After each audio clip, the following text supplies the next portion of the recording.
ನಮ್ಮ ದೇಶದಲ್ಲಿ ದೊಡ್ಡ ದೊಡ್ಡವರನ್ನು ಕಳ್ಳ ಎಂದು ಕರೆಯುವುದು ಆವಾಗಲಿಂದಲೂ ರೂಢಿಯಲ್ಲಿದೆ. ನಾವು ದೇವರನ್ನು ಕೂಡ ಕಳ್ಳ ಎಂದು ಕರೆದು ಖುಷಿಪಟ್ಟವರು.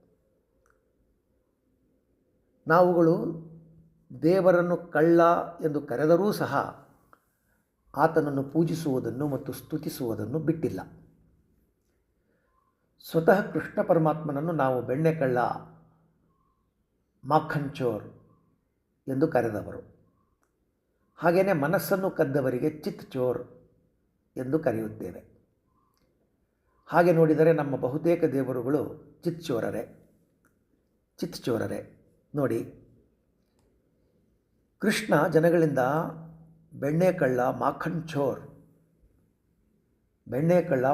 ಚೋರ್ ಎಂದು ಕರೆಯಲ್ಪಟ್ಟರೂ ಪೂಜೆಗೊಳ್ಳುತ್ತಾನೆ, ಸ್ತುತಿಸಲ್ಪಡುತ್ತಾನೆ. ಹಾಗೆಯೇ ಈಗ ಕೆಲವರು ಮೋದಿಯವರನ್ನು ಓಟ್ ಚೋರ್, ಮತಗಳ್ಳ ಎಂದು ಕರೆದು ಖುಷಿಪಡುತ್ತಿದ್ದಾರೆ. ಹಾಗೆಂದು ಸಾಬೀತುಪಡಿಸಲು ಪ್ರಯತ್ನಿಸುತ್ತಿದ್ದಾರೆ. ಆದರೂ ಸಹ ಬಹುಸಂಖ್ಯಾತ ಜನಗಳು ಮೋದಿಯವರನ್ನು ಪೂಜಿಸುತ್ತಿದ್ದಾರೆ, ಸ್ತುತಿಸುತ್ತಿದ್ದಾರೆ.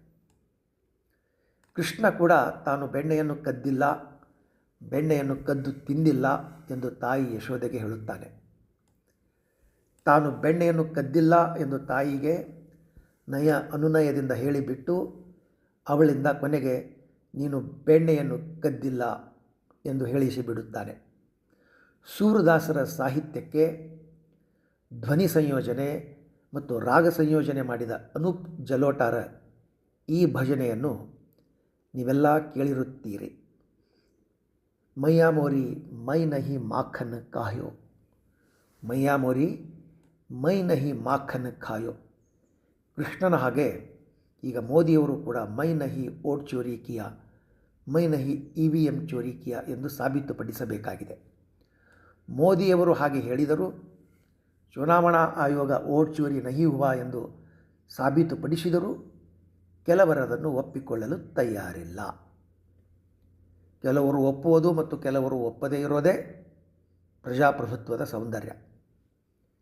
ಈ ಮೊದಲಿನ ರಾಜಪ್ರಭುತ್ವದಲ್ಲಿ ಹಾಗೆ ಇರಲಿಲ್ಲ. ಅಲ್ಲಿ ಒಪ್ಪಲೇಬೇಕಾಗಿತ್ತು, ಒಪ್ಪುವುದು ಅನಿವಾರ್ಯವಾಗಿತ್ತು. ತಲೆಗೊಬ್ಬೊಬ್ಬರು ತಲೆಗೊಂದೊಂದರಂತೆ ತಮಗೆ ತಿಳಿದಂಗೆ ಮಾತನಾಡ್ತಾ ಹೋಗೋದೇ ಪ್ರಜಾಪ್ರಭುತ್ವ. ಅದೇ ಪ್ರಜಾಪ್ರಭುತ್ವದ ಬ್ಯೂಟಿ. ಪ್ರಜಾಪ್ರಭುತ್ವ ಎಂದರೆ ಎಲ್ಲರೂ ಮಾತನಾಡ್ತಾ ಇರೋದು ಮತ್ತು ಯಾರೂ ಸಹ ಕೇಳಿಸಿಕೊಳ್ಳದೇ ಇರೋದು. ವಿಧಾನಸಭೆ, ಲೋಕಸಭಾ ಅಧಿವೇಶನ ಮತ್ತು ಕಲಾಪಗಳನ್ನು ಗಮನಿಸಿದರೆ ಇದು ಸ್ಪಷ್ಟವಾಗುತ್ತದೆ. ಚೋರಿ ಎಂಬ ಪದ ಈಗ ರಾಜಕಾರಣಕ್ಕೆ ಅನಿವಾರ್ಯವಾಗಿ ಬಿಟ್ಟಿದೆ. ಹಾಗೆ ನೋಡಿದರೆ ನಮ್ಮ ಕರ್ನಾಟಕದಲ್ಲೂ ಸಹ ಸದ್ಯ ದೊಡ್ಡ ದೊಡ್ಡ ಪಟ್ಟಗಳಲ್ಲಿರುವ ಬಹುತೇಕರು ಕಳ್ಳರೆಂದು ಜನಕ್ಕೆ ಗೊತ್ತಿದ್ದರೂ ಜನರು ಅವರನ್ನು ಪೂಜಿಸಿಕೊಂಡಿದ್ದಾರೆ, ಹೊಗಳಿಕೊಂಡಿದ್ದಾರೆ ಮತ್ತು ಅವರ ಹಿಂದೆ ಮುಂದೆ ಠಳಾಯಿಸಿಕೊಂಡಿದ್ದಾರೆ. ರಾಜನೀತಿ ಎಂದರೆ ಚೋರಿಯ ಇನ್ನೊಂದು ನಾಮಧೇಯ ಎನ್ನುವಂತಾಗಿದೆ.